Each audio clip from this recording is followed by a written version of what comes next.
This day, we rescue a world from mysticism and tyranny, and usher in a future brighter than anything we can imagine. All complex fractions are fractional expressions which have separate fractions in the numerator, denominator, or both. So an example of that would be this. This is a fraction of fractions.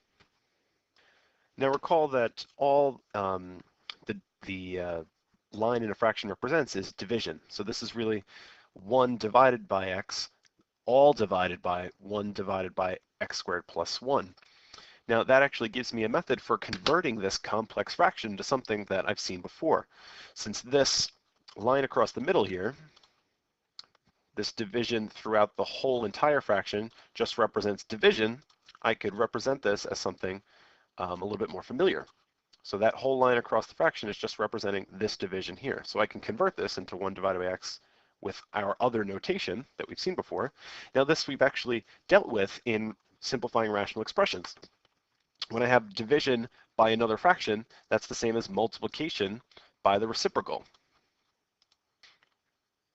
So rather than having 1 over x divided by this, I can write this as 1 over x times this, and then simplify this normally by combining them into a single fraction. So that's all I really need to do with complex fractions. That would be my final result.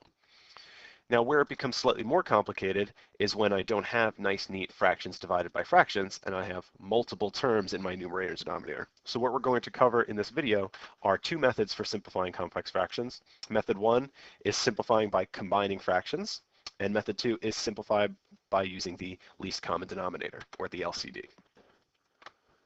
Our first method for simplifying this kind of complex fraction is by combining fractions. Now what that means is, if you notice, I have 2 expressions involving fractions, one in the numerator and one in the denominator, so I'm going to combine them into a single fraction 1 step at a time.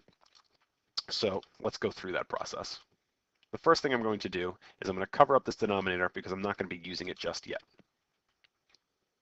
Okay, so right now my numerators match up, and what I want to do is combine them into a single fraction in the numerator.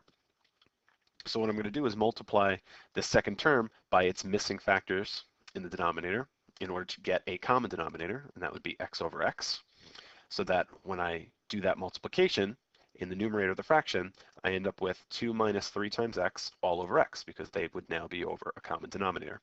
Similarly for the numerator, similarly for the denominator, I'm going to ignore the numerator, and looking at this fraction, the factor in the denominator that's missing from the first term is x minus 1, so I'm going to multiply that by x minus 1 over x minus 1.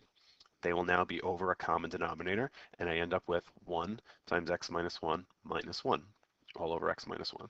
So in this method, I'm basically ignoring one section at a time. I first ignored the denominator and combined the numerator into a single fraction. I then ignored the numerator and combined the denominator into a single fraction. Once you've done that, you can simplify your terms a little bit. So my numerator will be written more simply just like this, and my denominator, when I distribute that 1 and then combine like terms, will give me x minus 2 over x minus 1. This is now just a basic fraction over a basic fraction, a lot like our first example. So I can convert that into multiplication by the reciprocal and then combine them into a single fraction doing that multiplication. Again, multiplication goes straight across. One thing I would point out is that this term is technically not in standard form yet.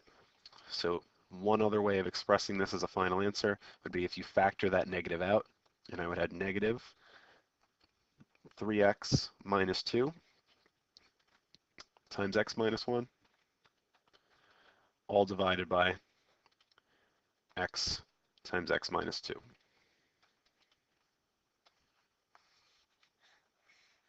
Okay. So our first method is basically kind of using what we already know about rational expressions, combining them to get them into this basic complex fractional form, and then using that fact that this major fraction is just division of the 2 fractions, which I can write as multiplication by the reciprocal. Our second method uses the LCD, and in particular, the least common denominator, or the LCD, of the fractions located in the numerator and denominator. So it's not just the denominator of the whole fraction, it's the denominators of each individual smaller fraction. So for example, if I wanted to build my LCD for this question, I'm going to write it off to the side. If I'm building the LCD, the first thing I'm going to need in the denominator is a factor of x from this first fraction. The denominator of 3 is really 1, so I don't need to include that. The denominator of 1 is just 1. And the denominator of this last fraction is x minus 1. So I'm going to need a factor of x minus 1 as well. So that'll be my LCD of the 4 component fractions. So now how I use it is I'm going to multiply the entire complex fraction by that LCD. X times x minus 1 over x times x minus 1. And again, this is a special form of 1, so I'm not changing what this expression says. What will basically happen with that is that the x times x minus 1 will distribute across the numerator, giving me this, and will also distribute across the denominator, giving me this. Okay. Now why this is super convenient is that watch what happens with all of my component fractions. When I do this multiplication, x divided by x, well, those will cancel out. I don't have any cancellations going on here, which will give me a numerator of 2 times x minus 1 minus 3x times x minus 1. And in the denominator of the complex fraction, no cancellations occur here, but x minus 1 will cancel with x minus 1, giving me a denominator of this. 1 times this is this, and then those canceled out, leaving me with negative 1 times x, which is negative x. So notice that by multiplying the complex fraction by the LCD of its component fractions, all of my denominators disappeared. I can then do some distribution and combine like terms in the numerator, do some distribution and combine like terms in the denominator, and I now have just a normal rational expression. So this method converts my complex fraction into a normal rational expression, which I can then factor normally. The numerator will factor this, and the denominator will factor to this.